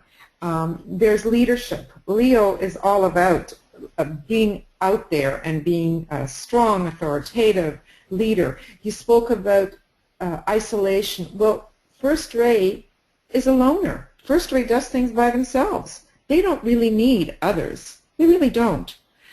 They're very strong. They have this inner strength, and they just don't need other people around them. There's a simplicity. There's none of those frills and cozy little things. There's simplicity to first ray. Now, let's talk astrology here. Like we said earlier to, was it Rachel or Heather, about, I think it was Heather, about having more than one luminary in the same sign. Not only do you have your Leo ascendant here, you also have your sun in Leo. And again, that's very purposeful. This is what soul chose to do for you. And as you already know, Leo conveys the first ray as well as the fifth ray. Now, we are also told by DK that our sun is our problem in the life. Many people can't figure that out. What does it mean that our sun sign is our problem in the life? Well, if your sun is in Leo, and if it is the problem, in what way is it the problem that doesn't allow you or can prevent you from going into your soul, which is also Leo? Now, you've actually, I think, worked with this combination very well, because you've talked about how your soul is your friend, and how when you're alone, it's the best thing that you can do is move into that soul space. Well, because the Leo personality, with all its hindrances, with all its problems that it has, being arrogant, being domineering, being wanting its own way, etc., which is very Leonian, can prevent one from the quietness that is needed to reach high to the soul. So again, like I pointed out before, it's for you to try to come to terms with what is it that's of the personality that might hinder, and what is of the soul. So, I mean, you've done some work on that already. You've got your Mercury right there. Again, Mercury and the Sun are one. which can give you tremendous insight and intuition. And first ray can be very intuitive because first ray is the one that sees the whole picture. It sees the all of it and can grasp immediately the essence and the importance of things. Well, your mind is right there with the sun. It can be very intuitive, very alit, very alit being lighted up, or sometimes, as I said earlier, it can get very narrow and you can only see what you want to see. And so therefore objectivity is needed to be able to step away and to look at something objectively. And that's one of the challenges we all have if we have our Mercury and the Sun so close together. Now, we are also told by DK that on a personality level, the Sun veils. You know what we mean by veiling, right? Because the Sun is really not a planet. So we have to see what is the planet that we would substitute for the Sun. So on a personality level, he tells us it's Jupiter. And your Jupiter is up there in your stellium. It is in Aries. So there's a lot of Aries there. Okay? But it's right there next to your moon. So even though we're not talking moon, we have to talk moon because it's conjunct, meaning it's conjoined with your moon. There's a lot of moon stuff, and moon, as we know, is the prison of the soul. It actually holds us back. It holds us back. Why? Because number one, it's our emotions.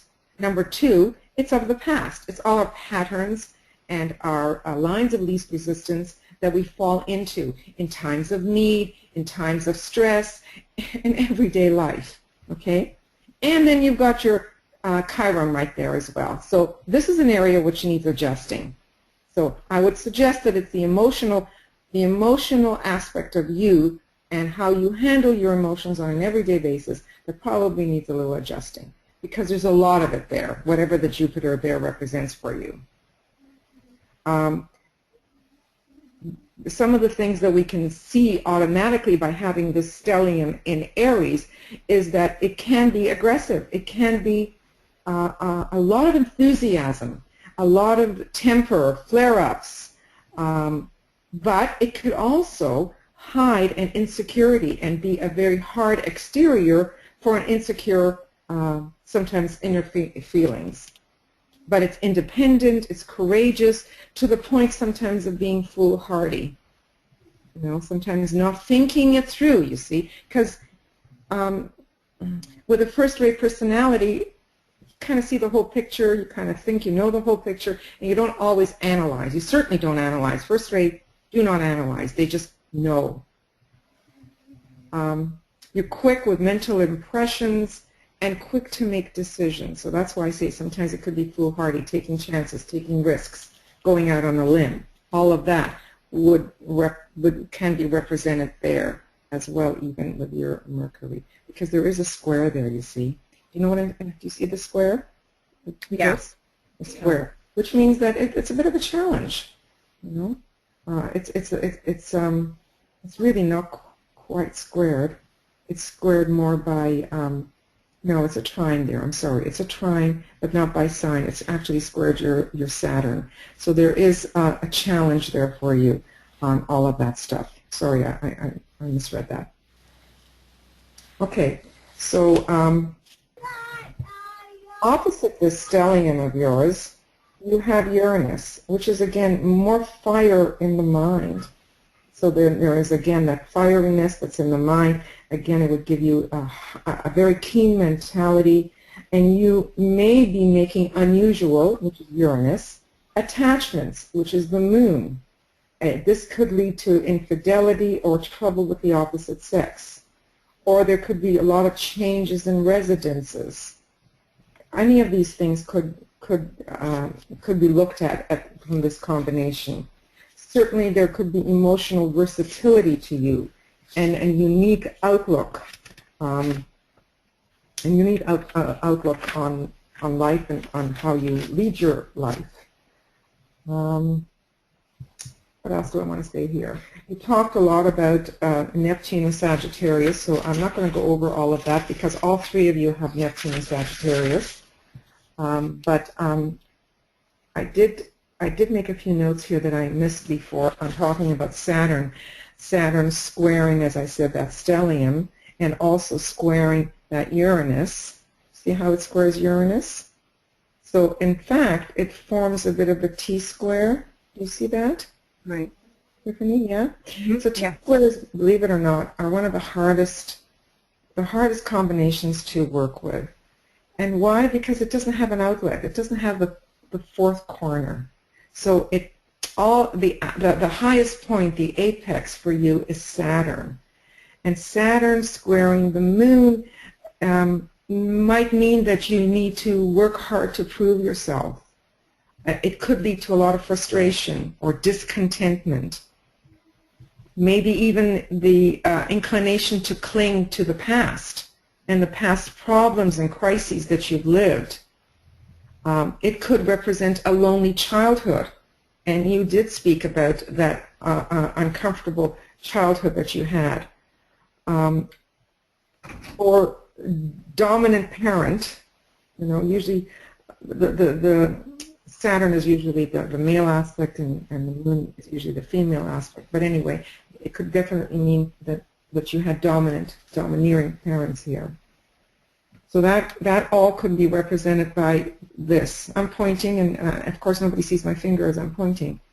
Then you have Saturn squaring your Uranus here. That would make you quite individualistic, which you've spoken about, being different, being individual, and having that attitude. Once you learn to overcome an inner frustration or rage, you can be hard and progressive and a hard worker. The public might even enjoy the shock value that you offer, and this is why they could be intimidated by you, because you give off this strength, this power that you do have. The other thing to note is that stellium up there in the 9th house is this is the house of travel, and you did talk about wanting to travel. This is also the house of higher learning, and you have been involved in higher learning for a long time. So the education and higher learning is something that I can see why you'd want to do that. Let's look at your Mercury again. It is the esoteric ruler of your moon, right? Mm-hmm.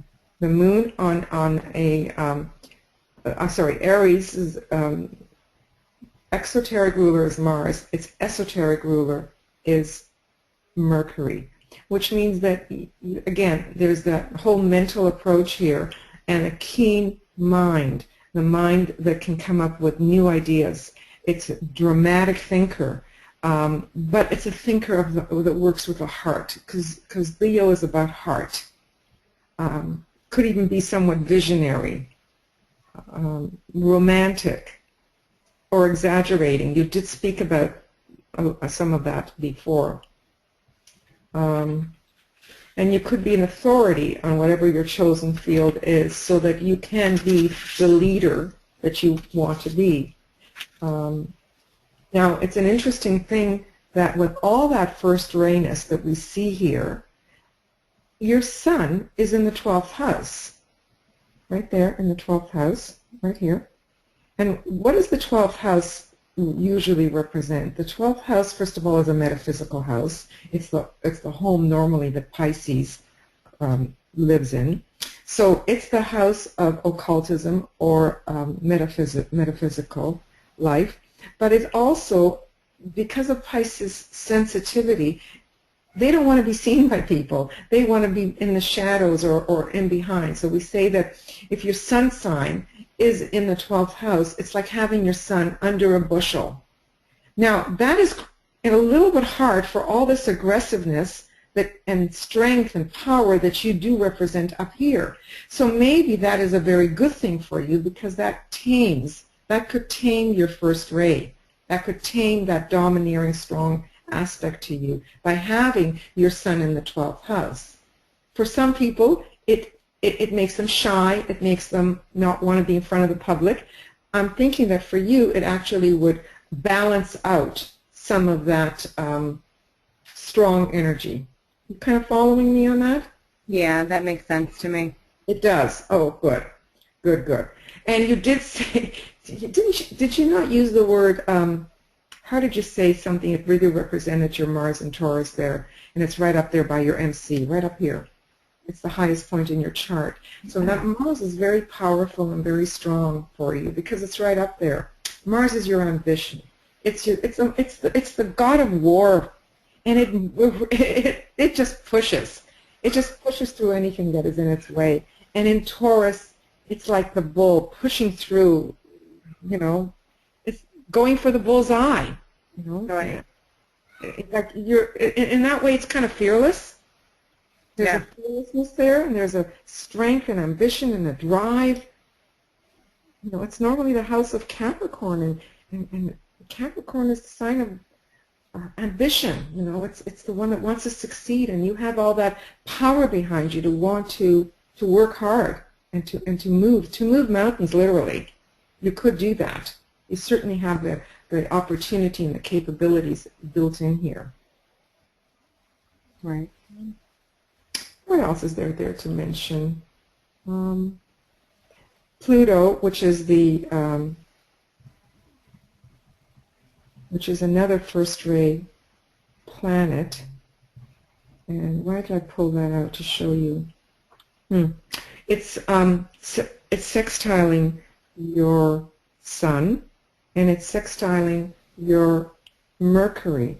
And I know I pulled that out to show you yet again how you use that first-ray energy. Because the sextile is not a hard aspect. It's a relatively easy aspect. It's an opportunity. So again, that first-ray energy is not hard for you to wield. Okay? Pluto can be destructive, but Pluto can also be controlling and first-ray. It can bring to the surface that which needs to be dealt with. And for you, it's in an air sign. It is in Libra. So you could have the thoughts, the ideas of that which needs to be looked at, to change ideas, to change thought, whether it's for others or whether it's for you. It's in the house of resources, and it could be spiritual resources and values that you would maybe look at and bring to the surface, or even destroy things that ideas that people have that need to be destroyed so something new can take its place. You know, there's just so many things about that we could say. Does any of that make any sense? Of course.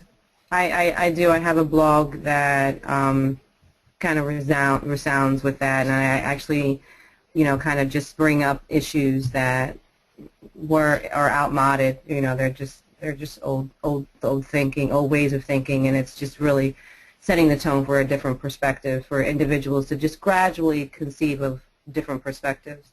Right, because you've got your Pluto there in Libra, and you have your Uranus there in Libra. Even though they're not conjoined, there's no relationship there, but they're both in Libra.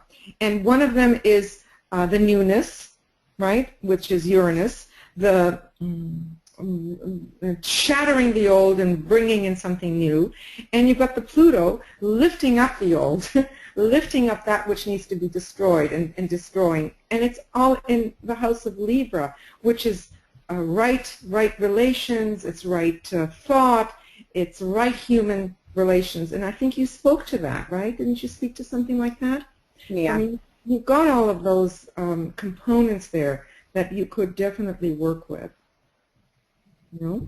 Venus in Virgo, Venus falls in Virgo, and if something falls, something else has to be lifted up, something else has to be raised. I have that combination too, and I'm always thinking, now, what is it that I need to really raise up if Venus falls?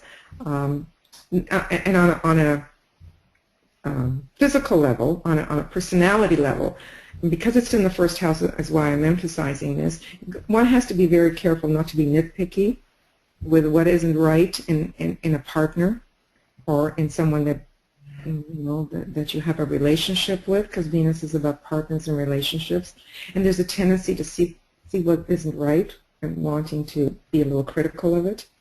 So kind of have to have a heads up on that. Mm-hmm. You know, I anyway, other than that, I think you were dead on with the sixth ray as your soul ray and the first ray as your personality. You have the ability to have the heart, which is very Leonian, and the open heart and the expansive heart, and never lose sight of that. Never lose sight of that. And Jupiter in the heart, you know, and that's what Leo is all about. And of course, the Neptune quality. You know, bringing the ideals to others. Thank you. You're very welcome. Now, BL. I'd just like to point out a couple of things. First off, it was interesting when you pointed out that her moon was square Mercury, because it is actually by degree. They're only 8 degrees apart, and with a luminary you can actually take 10. But by sign, it is in fact trine. So it's technically one and technically the other, which is an incongruity. So I wanted to point that out. Like everything else, it's not going to work the way you expect it, especially with Uranus in there opposite the moon and Chiron and everything. It's going to be a little off, and that shows up through the square aspect that is there and isn't really kind of a deal. The other thing I'd like to point out is let's look at the Earth and the Sun axis here. With the Sun in Leo, that means your Earth is in Aquarius, opposite it. And when we talk about the connection between the Sun and Pluto, the sextile, it's actually a trine to the Earth. So there's a relationship between those two things, and we see the same thing happening with Neptune here. Neptune is sextile the Earth and trine the Sun. And the moral with the Leo Sun Aquarian Earth is the balance between the self and the service, and your Earth is here in the sign of service, Aquarius, in the house of service, the 6th house. So the way that we get rid of those negative personality traits that we need to transform through Pluto to bring out the heart of the Sun is through the Earth and service, Earth, Aquarius, and the 6th house. I'd also like to point out that you have hard angles. You know, you've got the fixed signs, the hard signs, Leo on the ascendant, Scorpio on the IC, Aquarius on the descendant, and Taurus on the MC.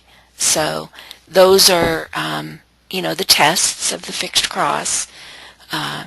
Everything is going to be hard, and you have to fight for it. But as Eva pointed out, you have the capability of doing that. Yeah, these are the angles of the disciple. You know, this is the fixed cross. This is the cross of discipleship. So to be a disciple is work. You know, we all are being tested all the time. Yeah. Anyway, I think we've gone a long time today. I think everybody did really good work. I'm sorry for those of you that are listening in if we've overgone our our time with you. But thank you all. Unless anyone wants to say anything else, I think we should end this. Okay. Good night, everybody. I really appreciate all the hard work that our 3 presenters. Oops, let me add one more thing really quick. Okay, our next one is 3 January at 9 p.m. GMT. We pretty much have only 2 openings available in May. Okay, so anybody else have anything before we say good night? Okay then, everybody. Good night. I'm going to end the webinar, and that's going to stop all our recordings. So, bye. Bye. Thank you all.